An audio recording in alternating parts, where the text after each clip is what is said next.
দেখি মমতা ব্যানার্জি ক্ষমতায় এসছে, কিন্তু এই শহীদ দিবসে যে আন্দোলন 1993 সালের ঘটনা অনেকের হয়তো জন্মই হয়নি, এমন ছেলেরা এখানে আছে, তাদের বয়স হয়নি, ছোট ছিল, তারা অনেক হয়তো জানে না।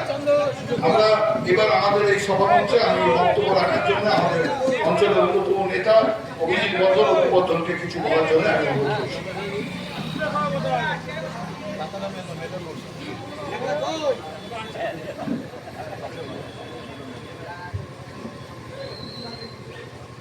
শুভ সন্ধ্যা।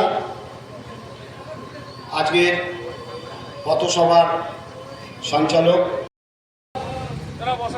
তৎকালীন সময়ে যখন বামফ্রন্ট সরকার সায়েন্টিফিক রিগিং পদ্ধতির মাধ্যম দিয়ে নির্বাচনে একের পর জয়লাভ করে যাচ্ছেন, 1991 সাল নির্বাচনে কংগ্রেসের পরাজয়, 1993 কিভাবে রক্ষা করা যায়, কারচুপি কিভাবে আটকানো করা যায়, তার জন্য তিনি কি করলেন, নির্বাচন কমিশনের কাছে দাবি করতে চাইলেন যে সচিত্র পরিচয়পত্র, নো এপিক নো ভোট, যার মাধ্যম দিয়ে আজকে আপনারা নির্বাচনের সময় দেখবেন বলা হয় এপিক কার্ড, আপনাদের সকলকে এপিক কার্ডটা নিয়ে গিয়ে ভোটের লাইনে দাঁড়িয়ে আপনাদেরকে নির্বাচনে অংশগ্রহণ করতে হয়।